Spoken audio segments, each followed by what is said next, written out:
you've made it this far. We're now at lesson 3, third time's a charm, right? This is where we get into the nuts and bolts, the nitty gritty, the deep down dirty secrets of Ecamm by going through the user interface. You know, part of learning any new tool is understanding the interface, and then understanding what those features do is just as important. Obviously, you can hunt and peck and poke or prod around Ecamm. Like I said so many times, you can't break Ecamm, but you can put yourself in a position where you don't know where you're going. You can create your own rabbit hole, so to speak, and we don't want to avoid that. So we're going to hop back on the MacBook Pro and go through just the entire interface. Now, as I said in the last lesson, this will be a two-parter. So lessons 3 and 4 will cover all the user interface elements. And I do this for one big reason. It's a lot. It's a lot to cover. Ecamm itself is not a very large or very deep application, but understanding the surface level will help you kind of nudge down a little bit and get into the finer details, the finer points. And specifically, I'm talking about like the preferences window, which is crazy with all kinds of different preferences. And you need to know what you're doing with those preferences. We're going to set up things like mic delays. We're going to talk about what audio interfaces you might be going through. And if all of this sounds foreign to you, don't worry. You're going to come out of this a pro. And probably more importantly, when you do ask for support, whether it be through the community or it be directly through Ecamm, you'll know the right terminology to use during that particular support session. And that's perfect. If you have the knowledge, you know, if you just say, I'm doing this or I'm doing that, and you're referencing something that everybody else knows as another name, you have to get through that layer first before you can actually start getting to the nuts and bolts of the real support challenge that you may be encountering. So the more terminology, the more things you understand, the easier it is for you to get support in the event that you do need it. And we all do. At some point, you're going to run across something and go, I don't get it. I don't understand it. I don't understand how to use this. And I'm going to do my best to make that everything crystal clear for you. But sometimes there's things that, for whatever reason, I take for granted, and I may not properly communicate that to you.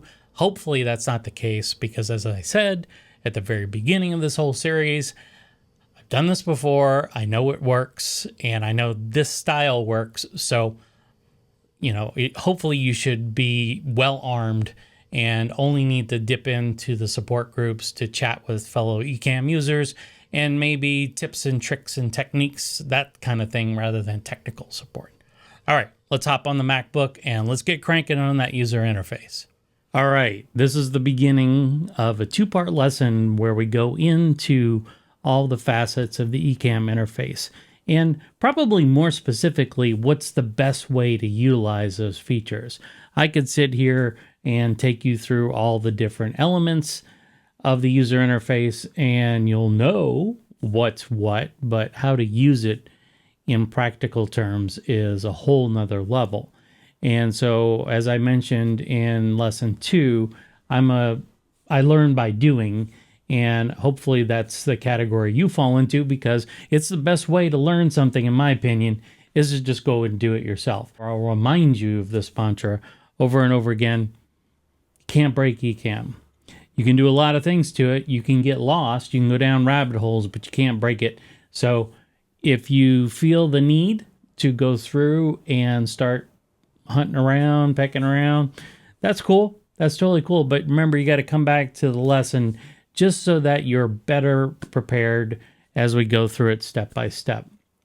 All right, so let's go into that interface again.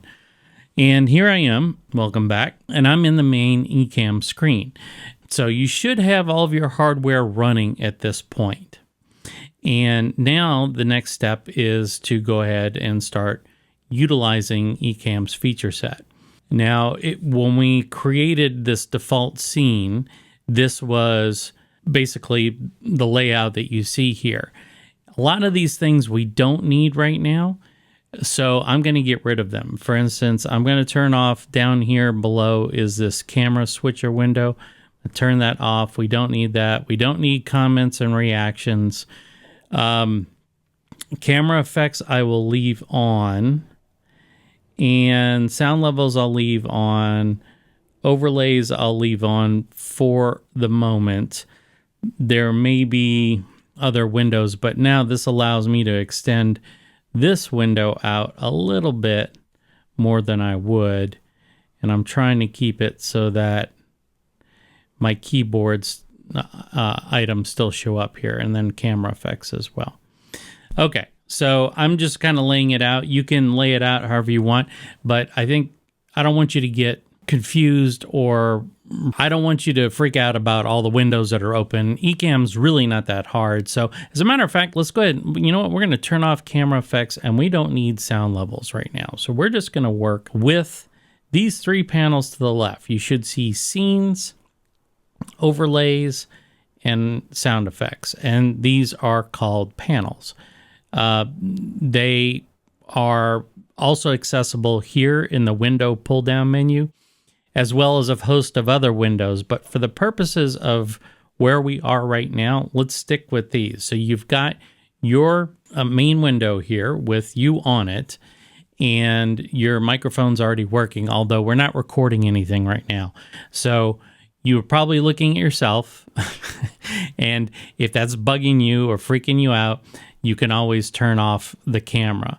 As a matter of fact, that's one of the first things that we're going to do. I still have this camera on me, so and I'm actually going to show you how to create a camera option in here. But right now, this is what you see by default. So first thing we're going to do, go into the Ecamm Live pull down menu and select Preferences. All right, and you'll see there's a ton of tabs here. There's all these different tabs, right? And what I want to do is go to the video tab here. You can see right there, video tab, and says default source mode. We're going to set that to blank.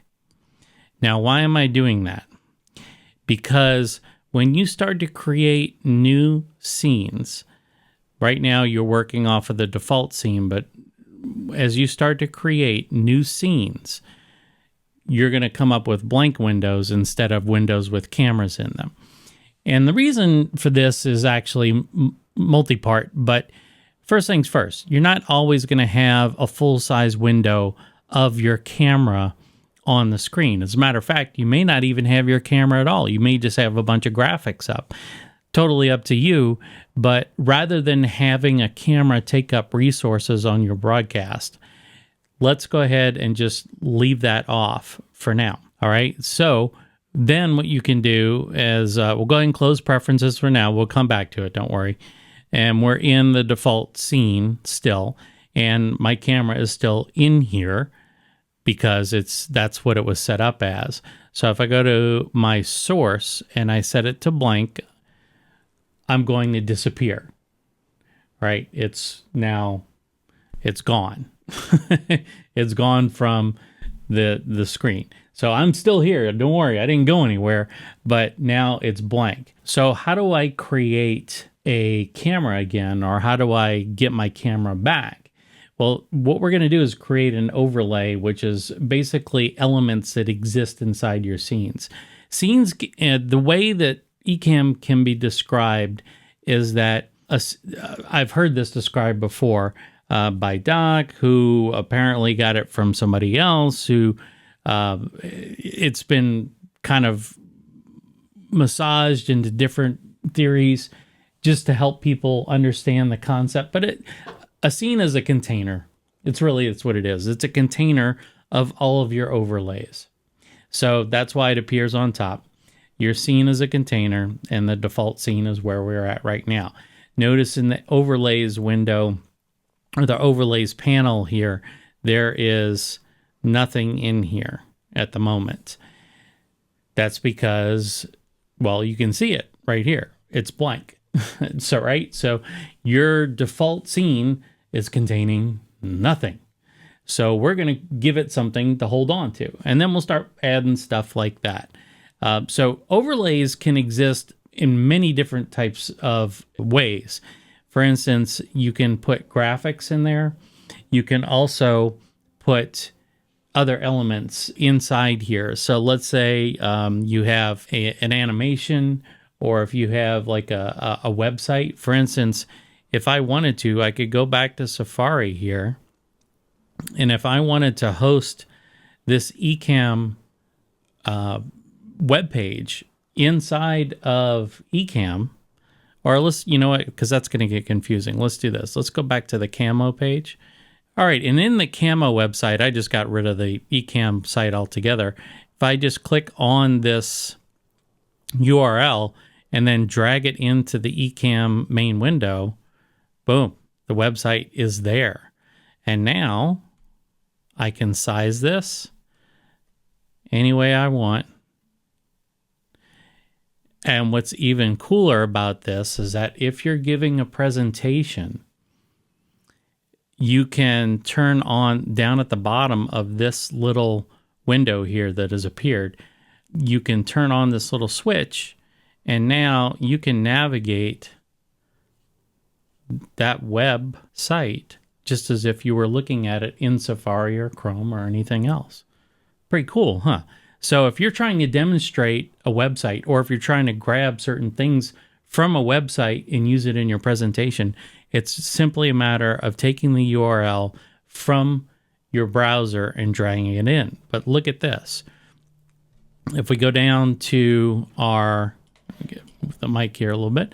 If we go down to our overlays, now you'll see camo showing up as an object inside of my overlay scene. Well, how'd that get there?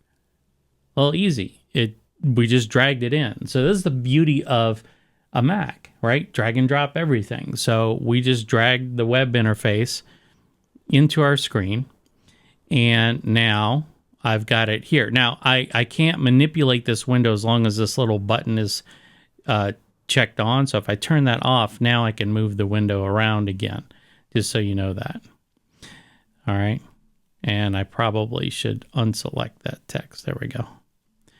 All right. So now we have our first overlay. So the overlay is now, it's pretty easy to see. Your default scene, which is what we're looking at right now, has a web browser and it's containing that web browser. So, but you can add a lot of overlays to your scene. You can turn them on and off. You can resize them. So let's go ahead and add a camera and get my face back on this screen.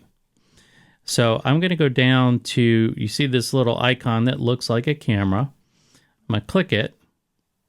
And of course, it's going to add the FaceTime camera.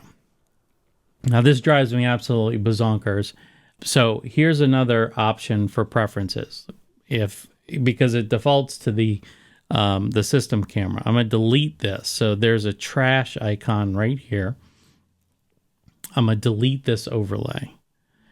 Make sure that the white border is around that camera. See this white border here? Make sure that's around the camera that you created. And go back into preferences. Okay, and now you'll see inside the video tab, which should still be the active tab here, you should see disable built-in camera. Check that on. Okay, just turn that on, and we'll go ahead and close preferences again. And now, if I click on the camera icon, boom, it has defaulted to the camo camera instead. Well, that's really the only other camera source that it has to work with. So it's going to put this in. Now it's just taken over the whole screen again. What gives?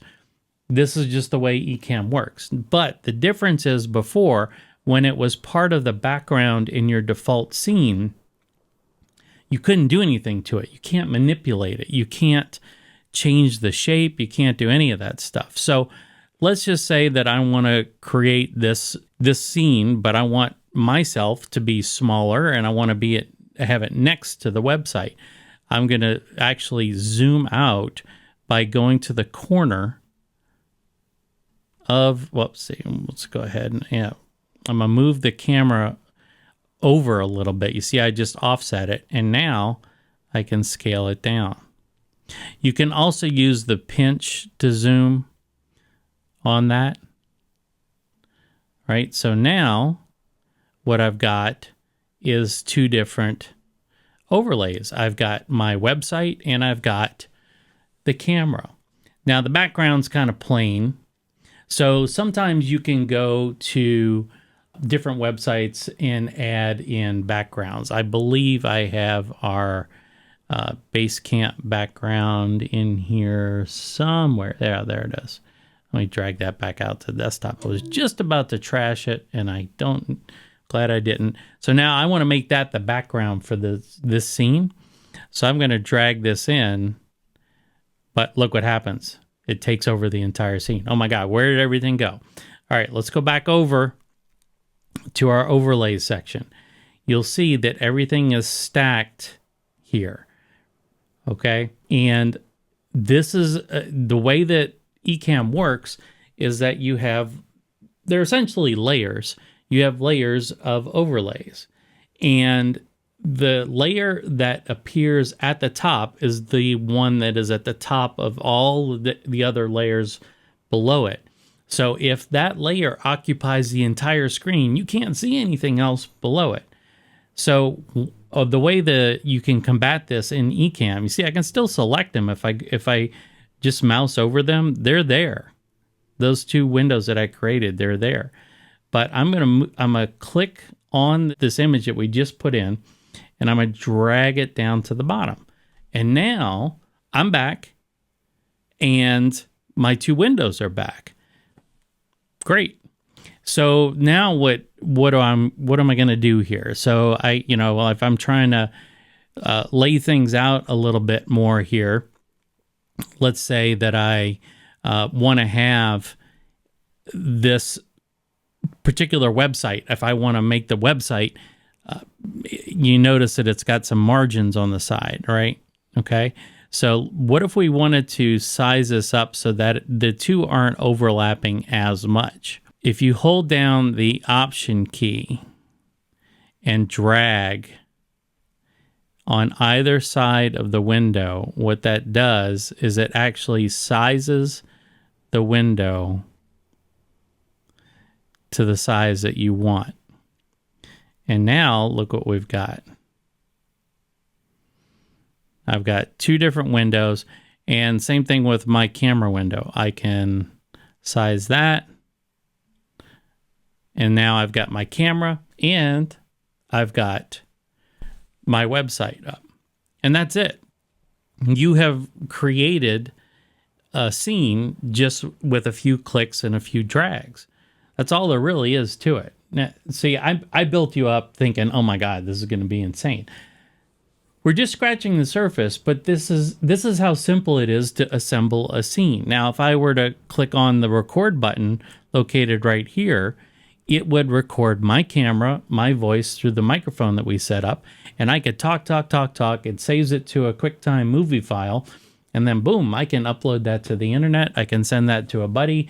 I can store it for archival reasons, whatever. If I'm trying to create a presentation, I have just assembled the very first building blocks of that presentation. So this is a great way to kind of get familiar with things. Now, why would you want more than one scene? A scene represents a container of overlays, right? I explained that in the introduction here. So let's say that you want to swap out everything. For instance, I have two scenes on the Ecamm computer, right? So I've got this one, which is just me. It's just one camera. And it's got the overlay of the Basecamp logo in the upper left-hand corner. And that's it. But if I switch back to this other scene, what I'm now seeing is two cameras. I'm seeing the camera on my keyboard, this camera here, and then I'm seeing my desktop from my laptop feed. So all of these can exist in the scene, and instead of having to turn things on and off and move stuff around, it's just easy to have the scenes. And the best way to organize your scenes, in my opinion, is to organize them by the order of usage. And the order of usage is called the flow. We'll get to the flow, and we'll talk about the flow throughout a lot of the discussions about the user interface.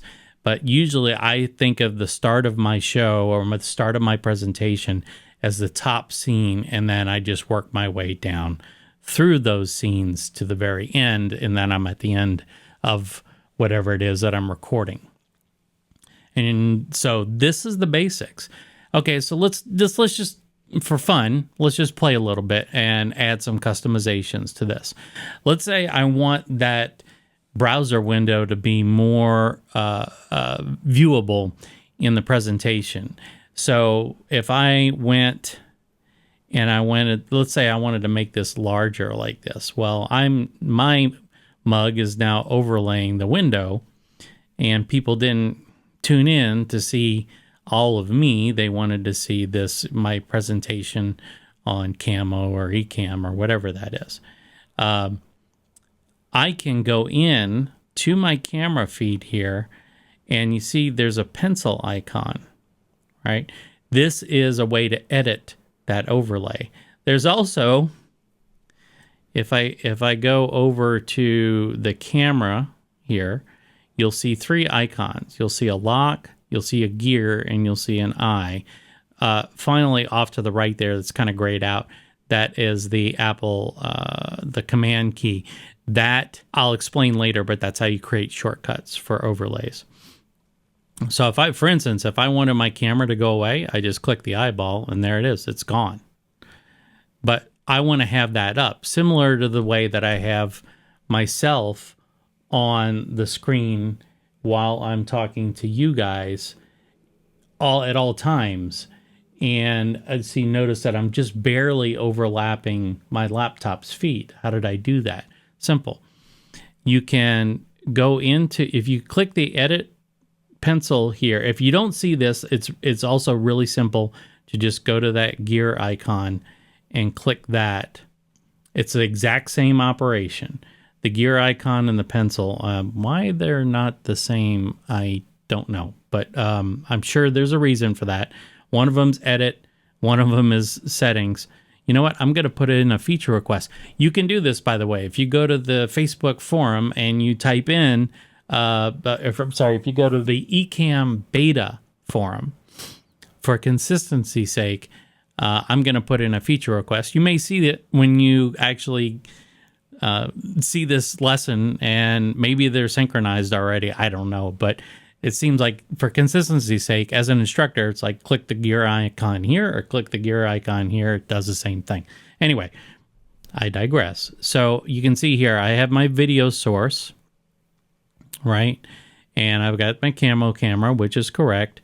And then I've got an option for the shape.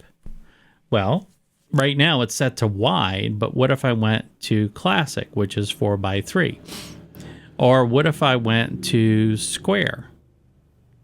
Well, now I'm starting to reduce the amount of screen real estate that my camera feed is taking up. And notice that Ecamm is automatically starting to crop in around me. If I go wide again, I haven't touched the camera feed at all, but if I go wide, the rest of the feed is still there, but what Ecamm is doing automatically for me is cropping that image. As a matter of fact, if I go to circle, look what it does there. So it's adding in all these different masks for my camera feed.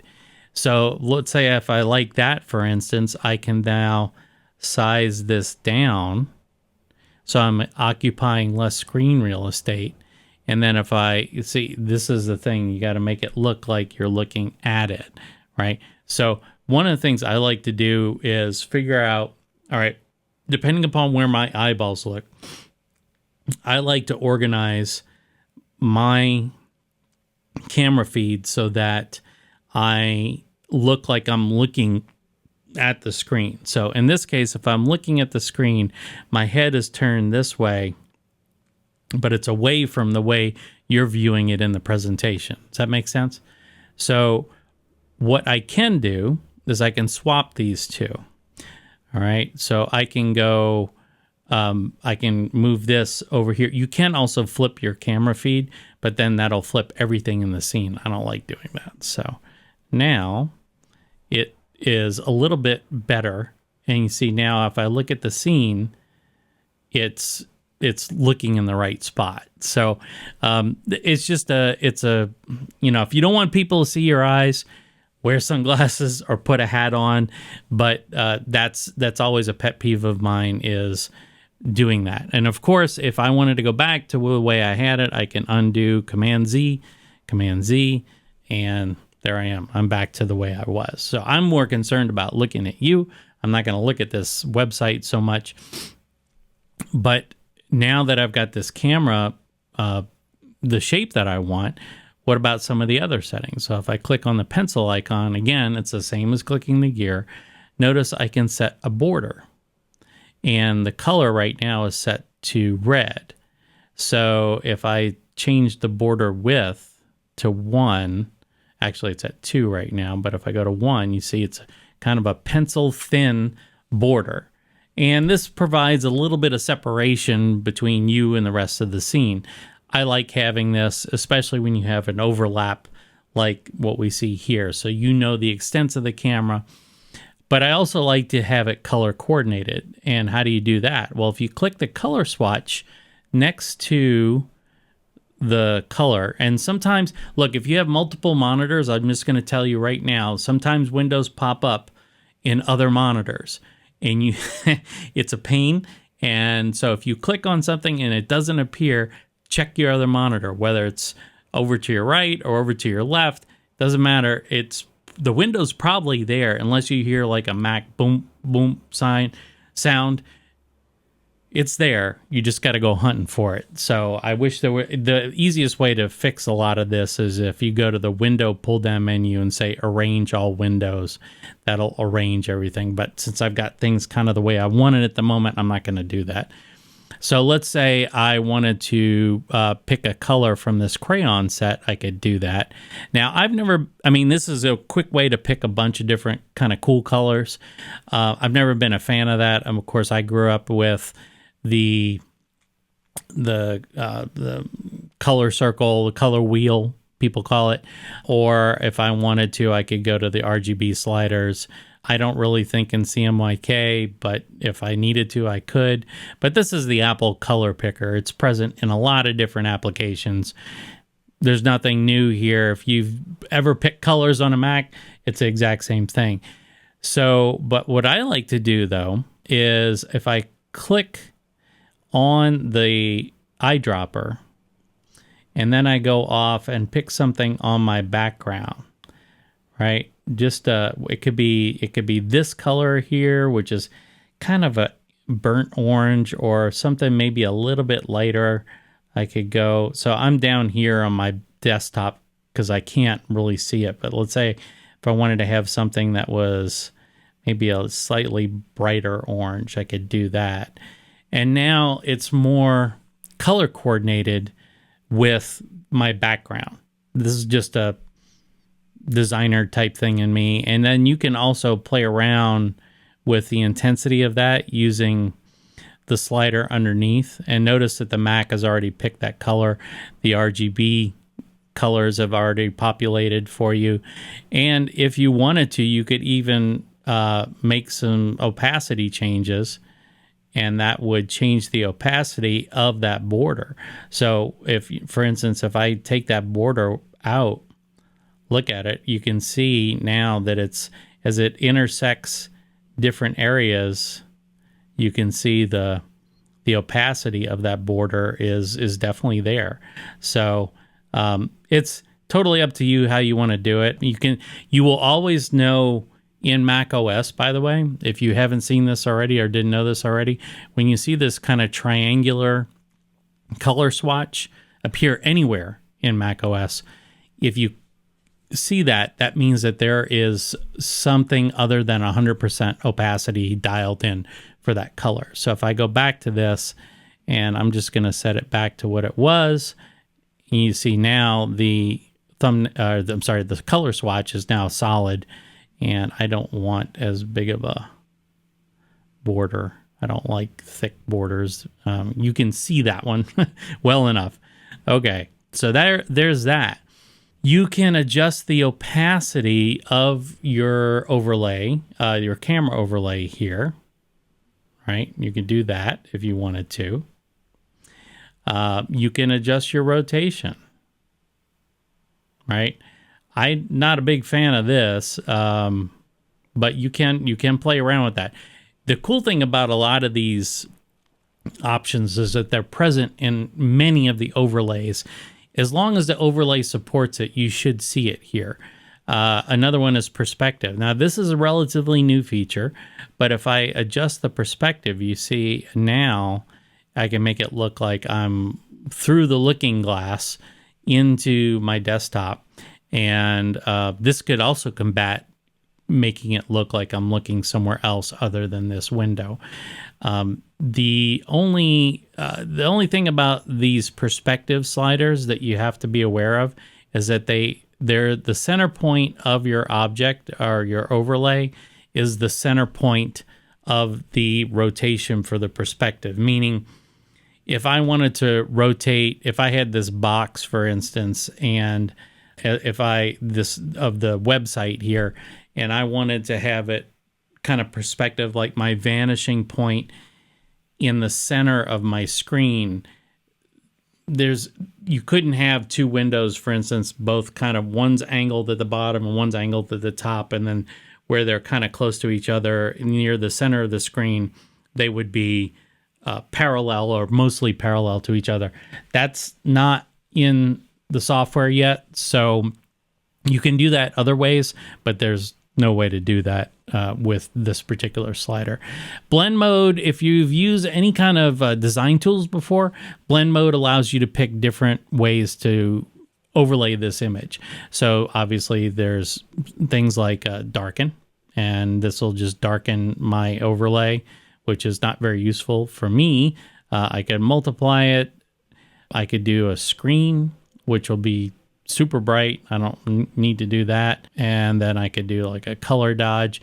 If you played with for instance, if you've used Photoshop before, you've probably seen these different modes. And these are just taking the underlying RGB color values and blending them with the RGB color values of the overlay and creating this effect for you. So I'm going to set this back to normal. Feel free to play around with those. They're quite interesting. So then you have a transition. We'll get into that later when we talk about moving from scene to scene. And then you also do have a drop shadow. So if you turn that on, you can see my drop shadow here. A lot of people love drop shadows. If I do a drop shadow, I usually do it. For some reason, a long time ago, I can't really explain it, but it's something that was taught to me, I would say, well, I don't know, in my early days of working with Apple products, is that the light is always coming from the top straight down. So this angular, off to the side like this, it's not normal unless all of the objects are doing that. It's much easier to have the light coming down than to have like if I had an object with a drop shadow here, it would have to be angled this way. If it was angled this way, it would look silly because it would go right off the screen. So there's things like that. You have to determine, where is my light source? And, sometimes we're not, savvy enough to worry about that stuff. Drop shadows can be useful for a lot of different applications. Some people love them. Some people are averse to them. For the purposes of this training session, I'm not going to use drop shadows for this. I will say this. If we go now over to the website window and I click on this particular website, notice there's another button here, Edit Widget. I'll get to that in a second. But also notice that it does have border options. So I can set the border. Right now it's set to that transparent color. Now let's say I want the same orange that's in here, right? this orange here. Well, if I click on it, notice that there's all these little palettes, and I can just drag that color into my list of swatches. And now if I go over to here, to the window, and click the edit button again, pick my color, I can now go boom, and now I have the exact same color between the two. But let's say I wanted it to be, well, right now I just don't like these thick borders. They look chunky to me, but let's say I wanted that to be a little bit darker because it's further in the background. So it gives a little bit more of a depth perception. You could play around with stuff like that. But notice that this one also has a corner radius. And if I turn that on, you'll see that the edges, look in the corners of this window, they start to round out. That's pretty neat, right? So what is this guy here? This is, where are those rounded edges appearing? So let's say, for instance, I wanted them to be rounded on the right hand side. Let me get rid of this. By the way, I'm about to turn off all these little gray swatches here. These will not be broadcast. These are designed, these are like a quick UI panel, and then they will pop up a window, but I'm going to turn those off. Command tilde will get rid of that stuff. So now we have a less cluttered interface. But you can see now, if I want these guys here to be, let's say I want this to be the straight edge, I can just click here and click here, and now I've got, just have these two corners. Now I can move this, you know, this is a stylistic thing, but now I can move this like this, click back on my edit button, and then use that perspective, right? And now look at it. So you could theoretically have something like this, and if you wanted to, you could put additional elements on it. But now you look like you've got this browser window existing in 3D space, which is kind of rad. And you have narration by yours truly off to the left in a circle, which means you have a whole lot of space here for another element if you wanted to add one. So let's go ahead and we'll leave this as is for the moment. I will go back to that edit widget button. Let's take a look at that real quick. And if I click that, you'll see here's the widget URL.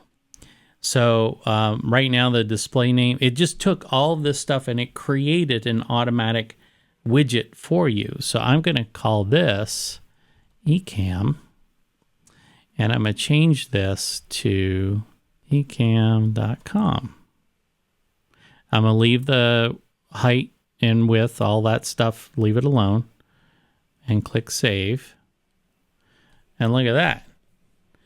Now I've got Ecamm's website up in the exact same space, which means you could duplicate these and just edit the widget. Now, for instance, like for here, you can see that it's cropping that Ecamm part. So remember, I held down the Option key, and this is a little tricky. When you start using perspective, the outline of the non-perspective version actually is where you're going to click. So I hold down the Option key and I start to drag. There we go. And so now I can do that there. And if I click, oops, we don't want to do that. Let's go ahead and move this guy. Let's say I want to get the entire website in there. And now I can move it in like this and, you know, play around with the layouts a little bit. You'll see these guides from time to time pop up. And these are not as much guides as you would expect for laying out things. They're kind of fixed. You can't really change them, but they do help you snap things around. Some people ask, especially people who are used to other software, can I plug in coordinates for these overlays? The short answer, no. You are simply dragging and dropping. That's the whole point of Ecamm, is that the interface is designed to be fun, and it's designed to be drag and drop, easy to navigate. If you want, what you can do is go through the entire process of laying out a image that has your grid on it, and then overlaying that grid in, and then laying out a template on top of that based on the grid. Now, Ecamm will not snap to the grid, but it's a good way for you to visually align things if you need that. That's outside the boundaries of this lesson, but that's a way to get things a little bit more precise. And let's say I don't want things to move. For instance, I don't want my background to move. I noticed when we were talking before, if I go to that background and I click the lock button there, you can see now I can't move it. If I click right where that is, I can't move it. And if I go, for instance, for the Ecamm website, if I want to just leave that locked, I can do that. And then the camo camera, that feeds. So that's all fixed now. And that's kind of the basics of the interface. Now, there are a bunch of other overlays here. So, for instance, there's an image overlay. Well, we just dragged an image in. So you can add one manually if you want. And if I go back to this image here, there is a button here called Replace Asset, which means that I can pick, if I've already laid an image in place and I want to swap it out, well, let's say a new version. Let's say I come up with a new version of our logo, but I've got all the placement done correctly. I can say Replace Asset here, and then that will give me the ability to change it to a different image. So we're not going to do that because it already looks good. All right, so that's the basics of overlays, and you've created your first scene. Now, there's really, I mean, when you think about it, this is kind of the basics of Ecamm. Now, there's a lot to explore here, and we're gonna do that. But if you need to take a break and just kind of go through, I would rewind at this point and then go forward for the rest of the lesson. And then we're going to start diving into some of the other elements, and mainly we're going to stick with overlays and scenes, but we're also start playing around with a lot of the pull down menu options too. All right, so quick break, and I will see you back here in a second.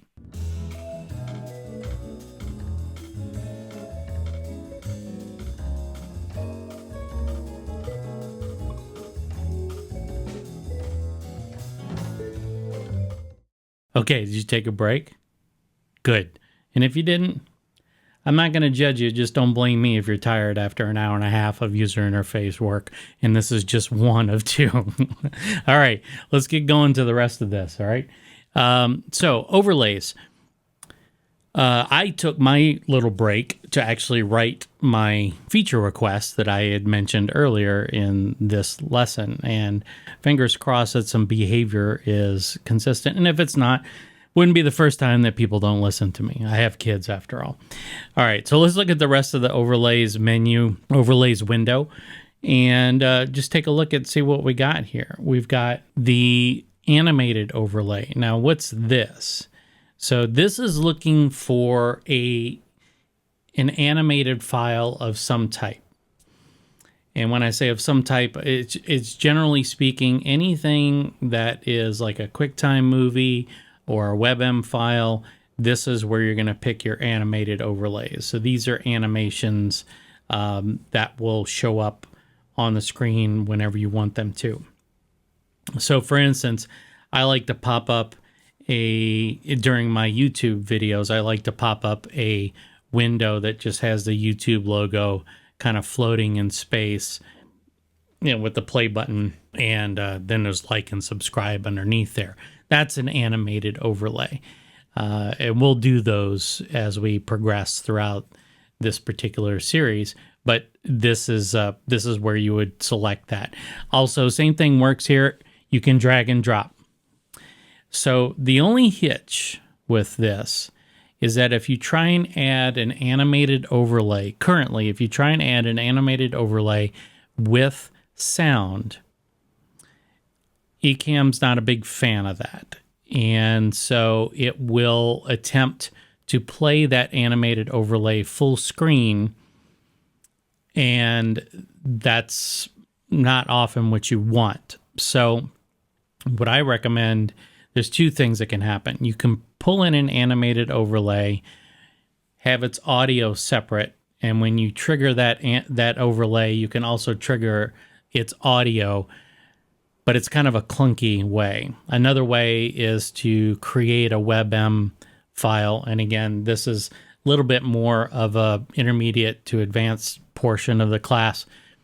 So I would recommend right now, just if you have animations that you want to pop on screen, just do them without sound, and then you won't be having to deal with that dialogue that pops up and says, do you want to make this full screen? This next one is screen share overlay. So let me see if I can pull up some kind of app, something that's not going to kill my system.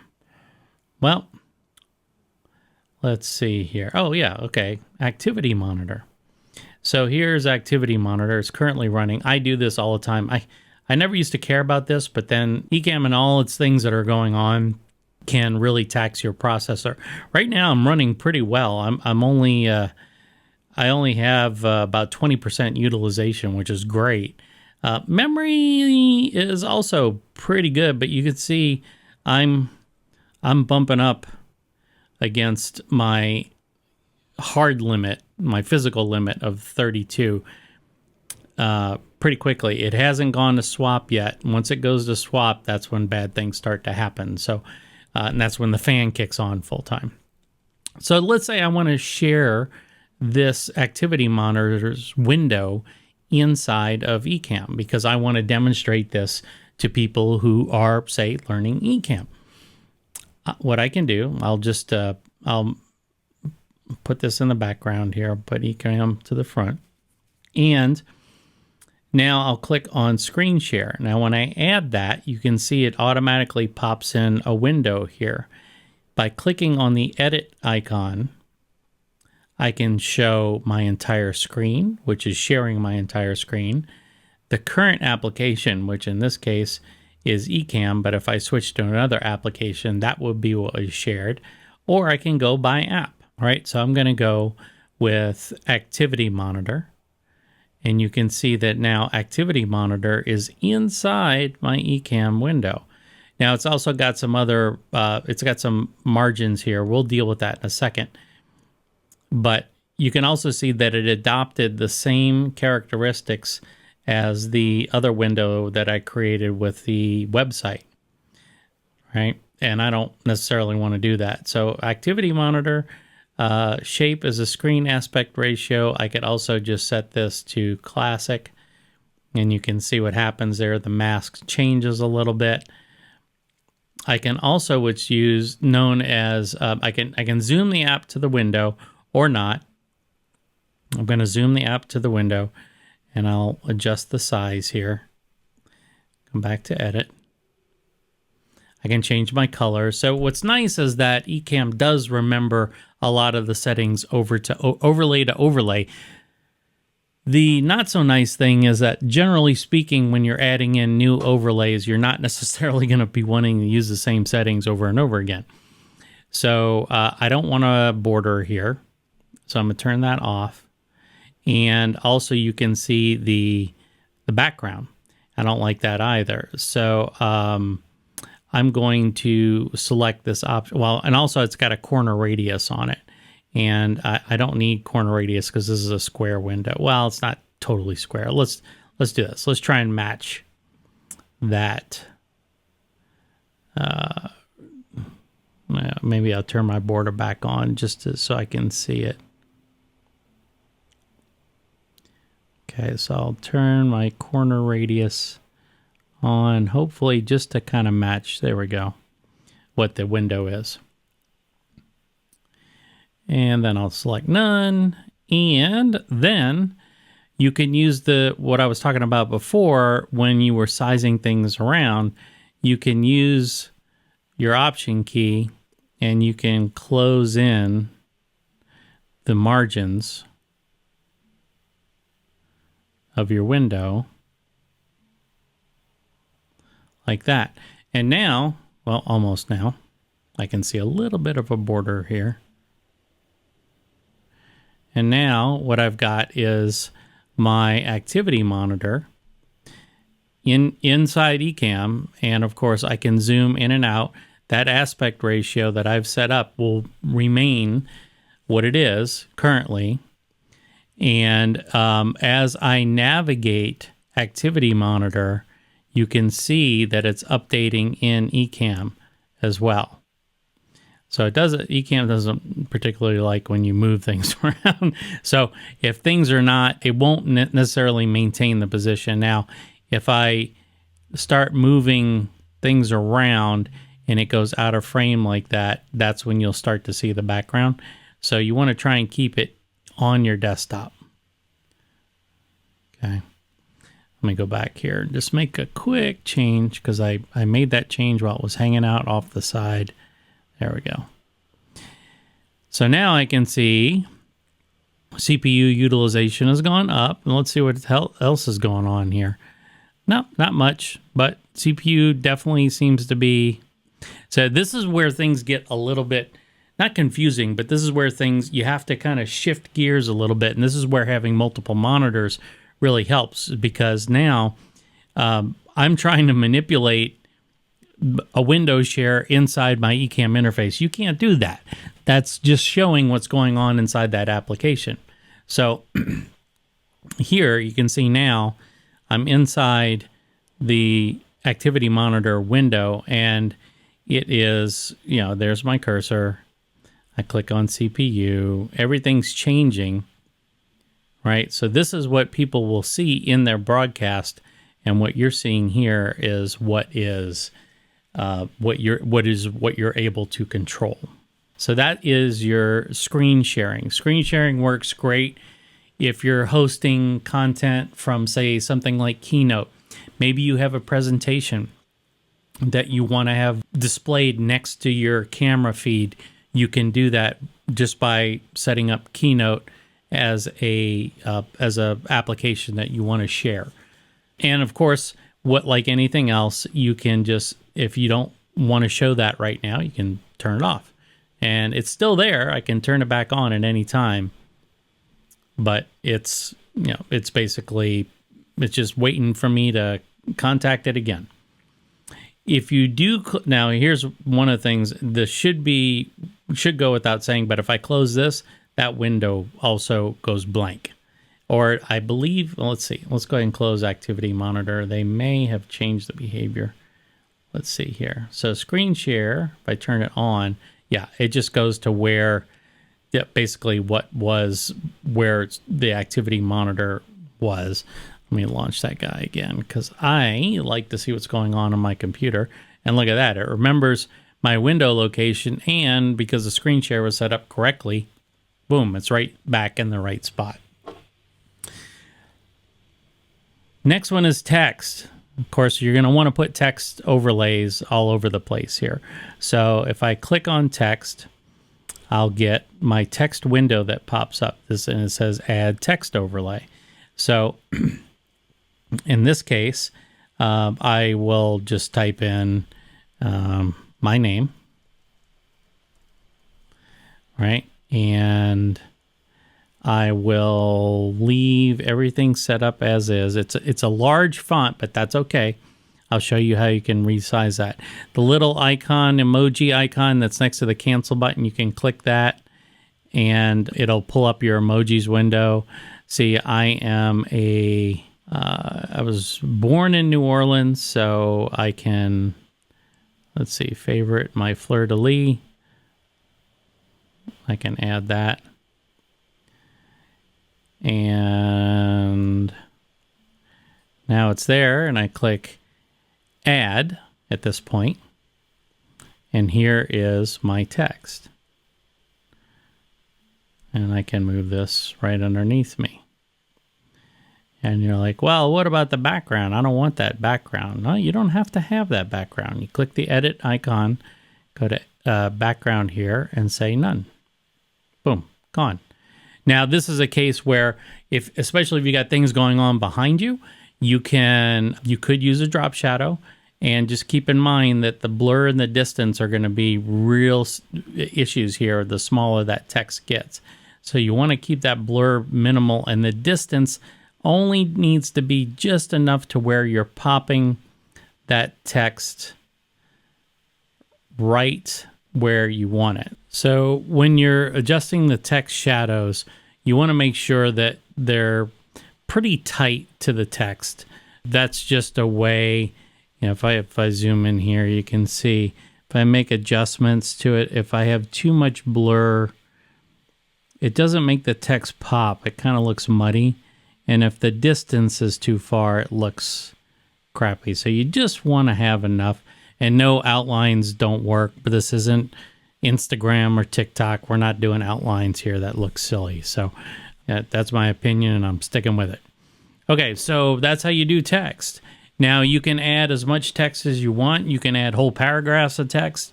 If I go back and I want to edit this text, I can just click edit text after clicking the edit button and add in as much as I want. I've got common controls like alignment, right? I've got the text style is dynamic, which means it'll size itself to the window. If I wanted to have an effect, like right now I've got light glow on, I'm going to turn the light glow off, and I don't have a background on. You can adjust other things like kerning and line height, but I don't have any of that stuff right now. Line height, obviously, I can. If you have a font that crops, I've had this happen before. It will crop when you type certain letters. You might have to adjust your line height a little bit. You've got that next overlay, and then you've got another text item here. This is a new text box overlay. So similar to what you would get in other applications, you would get here when you're dealing with a text box. For instance, if I click that, I will have an entire region where I can type things out. So if I'm doing bullets or that kind of stuff, you might want to have it as text. It doesn't really change the behavior of the text by doing that. It just keeps it contained within a large box. It's slightly redundant, but not completely from just text. Then you have down here, we have a shape overlay, we've got a countdown overlay, we've got the widget, which we've already used, we've got the camera, which we've already used, and then a group. And I'll explain these two guys and then the group. And then we'll go into sounds, and then we'll wrap for this particular lesson, because the next lesson we got a lot more to get into. All right, so let's go ahead and add a shape. So right now, it just created a shape for me. This is a rectangle that has clearly something funky going on in it. So let's go ahead and go to settings and see what's going on. Well, first of all, the fill set to pixelate. Let's just go ahead and set the fill to color at the moment, right? And it's right now the shape is a rectangle. I could set it to circle, and I can make adjustments to that circle. If you make any adjustments outside of the edit window, it will hide the edit window until you click the pencil or the gear icon again. Same thing, I can do borders. If I wanted to have that similar border that I've got, I could do that. Right now I've got a color as my fill. And you've got your opacity settings as well. Rotation, perspective, blend mode, all the things that we've had before are here. Now, what's one of the fun things you can do with this though, is especially when it comes to this particular shape, the circle shape, is that under fill, instead of selecting color, you can select things like blur. And so everything underneath it is blurred. which is kind of cool. So let's say, for instance, I wanted to blur me. Well, I can do that. I can just overlay this circle on top of my video feed, and this is all you see. All right. And let's see, we'll go to the next one, which is zoom. Now, this is kind of like having a magnifying glass. Now, zoom can be a little bit too much, so you have to be careful how you use it. But sometimes it gets to be, you know, the effects are, it's more of like a, let me just draw these pixels out from the center of that area. It's not like a magnifying glass type thing. There is a motion, and with motion, you can see it's like motion blur, right? See that? Looks like things are moving. And this, if you go to rotation, you can see that's how you adjust the direction of your motion blur. So by default, it goes side to side. But if you wanted to have it, say, up and down, you'd rotate that motion blur. Pixelate. Now this is one that's kind of fun. So if I drag pixelate over myself, now I'm pixelated. Now how much I'm pixelated, so I can look like an 8-bit video game. Let's do this. I already locked that camera feed, so I can drag around here. So if I just wanted to have, let's say I wanted to have just my face pixelated, I could do that. And then if I didn't want it so obvious that I had that pixelated face, I could set the pixelation, or I'm sorry, I could set the border to none. And so now just my face is pixelated all around me. You see the Ecamm shirt, my monitors and everything. Now this doesn't track. So if you go outside the circle, you can see. So be careful about that. Okay. And let's see, we got pixelate and we got a few more hex, which is basically hex shapes, kind of similar. Comic. This is, if you're wanting to look like a, you know, an old 80s music video, you could do that. Twirl. Now, twirl is kind of interesting. Now, the amount of twirl, like,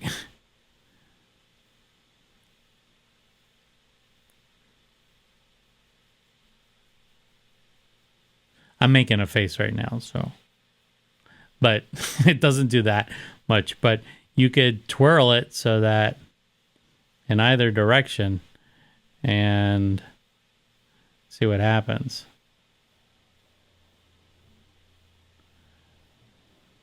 You can, yeah, it's another filter. Let's go ahead and try the other ones here. We've got twirl, and if a slider appears right next to the pull down menu option or the combo, they used to be called combo boxes, but if for instance, if I wanted to go to pinch, this is the one. Yeah, this is where it accentuates my already large forehead. And I can go with the alien look. Or not. And then there's bump, which...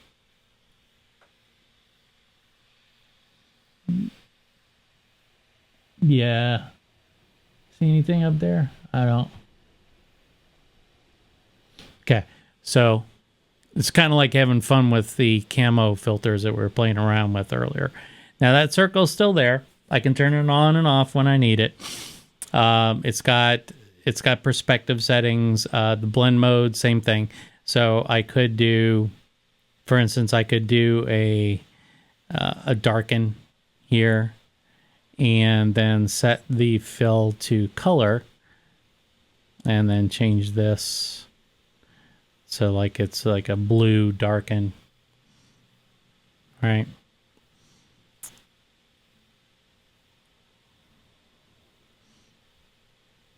And that's circle. You also have, I haven't touched on this one, squircle. What the heck is that? A squircle is nothing more than a rounded rectangle.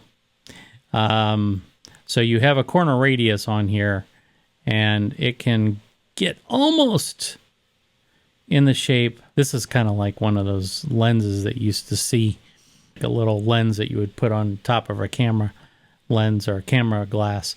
But that's a squircle shape, and that's where you have the corner radius.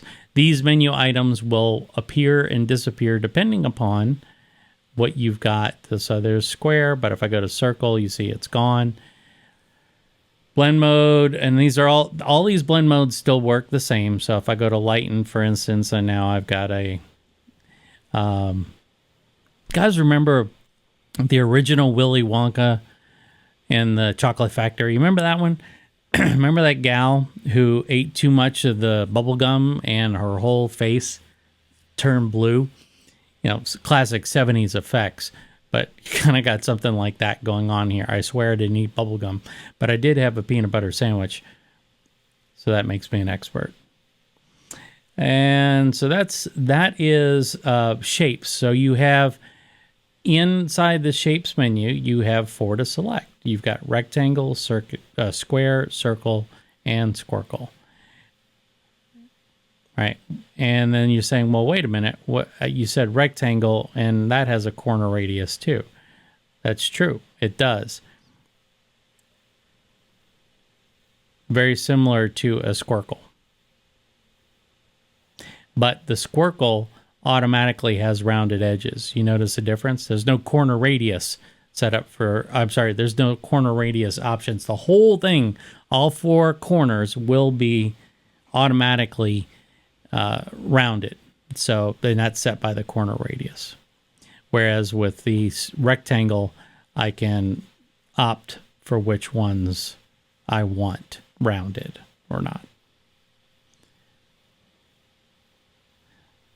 Okay, I am going to go back to Pixelate because I think this one's kind of fun. And you can dial in the amount. So if you're trying to go like witness protection program type thing, you could do that. All right. All right, let's go on to the next one. So we've got our text here, and let's do this. I'm gonna go back to the text. I'm gonna click on Edit Text and say, I'm gonna hit the, now if I want to go to the next line in the text box, let's turn off that effect. It looks silly when I'm trying to talk to you guys. There we go. If I want to go to the next, why is that saying? Okay, to the next line, I can hit Shift Return. You know, some social media networks, when you want to, if you hit Enter, it posts your comment. But if you hit Shift Enter or Shift Return, it takes you to the next line. Same thing in Ecamm. If you hit Shift Return, you go to the next line, and I can type in here,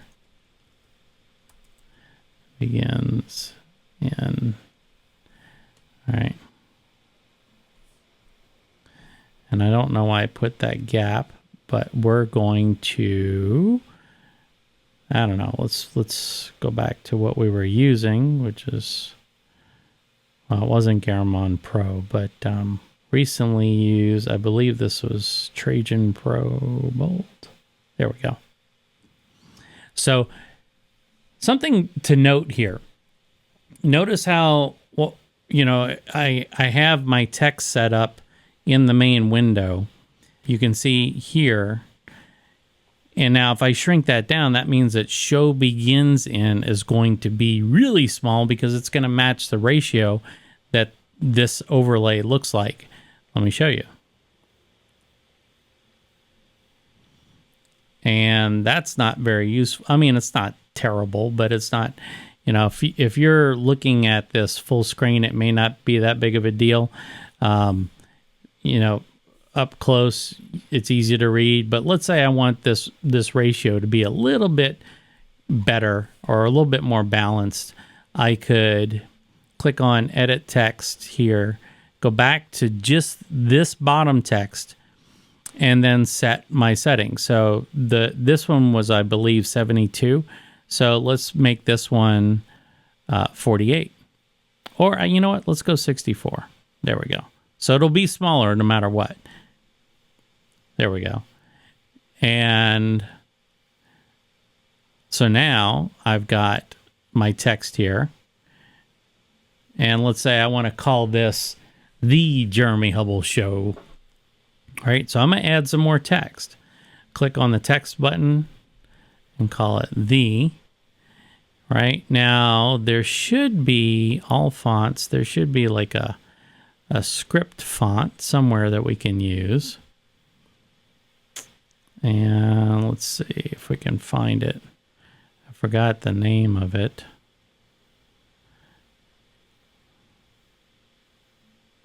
Nope, not that. Oh, that's interesting, but no, not that one. Let's see. I don't know if you can hear my fans running, but they're not super loud yet, but they're basically telling me, okay, we know you're trying to work. Let's see. There we go. We'll just use that for now. It's not script, but close enough. And I'll click add. Right, and I'm going to move that here. Size it down. And then go back. And what we're going to do here is adjust the rotation. All right, and I'm going to I will put a little drop shadow on here.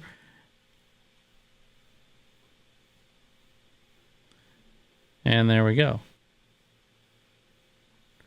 So now, I mean, it's not, certainly not perfect. I'm doing this in a pinch, and this is truly off the cuff. But, you know, you can see if I wanted to create some text real quickly, I can use different fonts. I can use different alignments. I can use different sizes. This, for instance, the way I have this set up will always be that show begins and is smaller than my name. And so if I wanted to say size it to right about the extents of the circle, I can do that. And then snap it right to the center so it's centered underneath. And maybe I want to, well, I'm not going to, I could get into changing colors and stuff like that. I'm not going to do that, but it's the same concept. If I go here, you can double click on something and you can double click on the text, for instance, click on edit text. I can select the text color, and we'll do the red. No, red's gonna, let's go yellow. Red's gonna blend too much. There we go. So you can see where I'm going with this. You can do all kinds of fun things here. All right, so clearly I want some kind of countdown here now at this point. So what I'm going to do, lucky for us, there is a countdown overlay. So I click on that, and now it starts counting down. Now it's using the last font that I used. I can go to recently used here, and let's say I wanted to use the Trajan font. I could do that. And see, here's where my kerning, or sorry, the line height is going to be a potential issue. So I may have to mess around with that a little bit. So let's see if we can find a more better representation here. No. Oh, I have actually. Let's see, what's it called? I just installed some new fonts, and I think it's called Marquee, and this is supposed to mimic like the old gas station signs that you saw. You know, the ones with the white background, you put the letters on top and the letters would often fall off, or they'd have the wrong colors. If I go to, was it Marquee? Let's see, Marquee front. Oh, we need it bigger than that. Come on. Well, that's cool, but there's one of them here. If I go to black, I can use that one as well. This one's kind of cool. So let me talk about some of the options on this one. let me zoom in here. You can see the countdown for the amount of time. You can say countdown to a time every day, or countdown to a date or time. I can do a clock. I can do a stopwatch. I used to own a brewery, and there's a rule that in a bar, tap room, whatever, you don't put clocks. I mean, people have them on their wrists anyway, but you don't put clocks. It's just, so I never put clocks in my scene.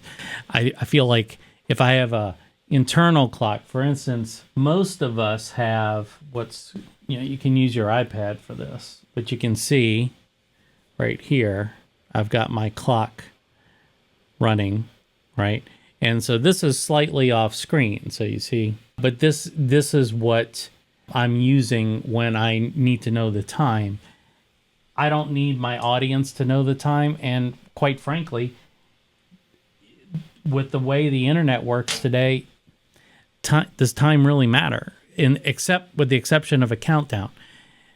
Why do you have a countdown? Quite simply, in the earlier days when you were announcing that you were going live, you would put this countdown on. It could be any length that you wanted, and the countdown would automatically tell the users, once you went live, it would start counting down, and then it would tell the users how long before the show starts. And if you have, in a case like Ecamm, where you can stream to multiple platforms at once, you wanted to give yourself at least a couple of minutes where you could count down from and let people come on. They know if they're on YouTube, they see you pop up live, all of a sudden they can tune into your show. However you want to do that, it's totally up to you. So that, and the only thing is with the countdown, because like in this case, it's an image for these fonts, the text will shift a little bit. And I know that drives a few people, Doc, mad sometimes. So we're going to roll with this because I like this particular font. And then if I wanted to adjust the kerning, let's say that I wanted to make it look like it was on a sign. I actually have one of those backlit signs as a background. I could have it sitting in there. And I've done some shows with this particular font in the past. All right, so we've got that going, and I've set my duration to 10 minutes. I'll go to 2 here, and you see it starts counting down. Now, here's a neat little feature. It says, go to next scene when finished, right? This guy right here. If I turn this on, if you have another scene after the current scene, it'll automatically go to the next scene. So why is this useful? Well, let's say you are using it as a countdown screen and you want people to automatically start the show once that countdown timer is done. Well, you don't have to worry about anything. You start this scene, it starts counting down, and then you have your next scene, which is you, hopefully on camera, and then you just, that's it. That's all you got to do. It'll automatically turn on the next scene. So that's kind of cool. So I'm going to leave this off because, first of all, I don't have another scene. So I'm going to go ahead and click add here. And if we zoom out, you can see it's right here. And now I can put this right underneath. It'll just count down to 0, but I can put that right underneath. So now I've got a dynamic element in addition to the website and activity monitor being on here, and activity monitor is active. I could, if I wanted to, I could throw activity monitor, although it's not very useful as like this, but I could do that. And now I've got activity monitor playing in the background. We've already done a widget. This guy is a widget, and that was just drag and drop. That's that next icon, this guy right here. And we've already done a camera. So then this last one is called a group. Now, why would you use groups? Groups are very useful when it comes to when you want to have everything within a group behave the same way in terms of moving it on screen and also turning it on and off. You can set a group to, for instance, let's do this. Let's create a group. So I'll create a new group and I'll call this text. Now, it doesn't render anything. It's just text. Okay, and then I'm going to put the text right here. So then I'm going to drag my countdown into text and the into text, and then my name in there. And now all three of those are in the same group. So if I collapse this, you can see now I've cleaned up my overlays a little bit. And you can imagine if you have a really complicated scene, your overlays could get out of control real quick. So this is a way to organize things a little bit. Here's the best part. If I want to turn this off, I just hit the little eye icon. Boom. All of them go off at the same time, which is really nice. So I can have this pop on and off. There's also a little link button here. This link button, if I click on one of these now, it moves everything within that group. That's the only way you can get multiple overlays to work together, to move together, is to put them in as a group, just so you know. And it's easy. It's easy enough to do. Okay. So that is groups. Now, of course, you can trash any one of these. For instance, if I don't want my web site, or if I don't want the screen share anymore, I can go to the screen share and then just hit, I can either hit the delete key or just hit delete overlay and it's gone. Command Z, if you screwed up, it'll come right back. And Command Z will step back multiple times. It remembers pretty far back in your session. I've never tested how far back it goes, but it's while you're in session or while Ecamm is active. Okay, and then let's go to this last panel for this particular lesson, and this is our sound effects panel. So this is where you have, these are built-in sound effects. You can have as many as you want. So, like for instance, let's see, what do we got here? Well, we got applause. Okay, that one drives me nuts. That one person going, well, it's like, okay, I just want applause. I don't need a cheer too. I have one of the music files that I put in containing royalty-free audio music is here. It's called BGM MP3. Right?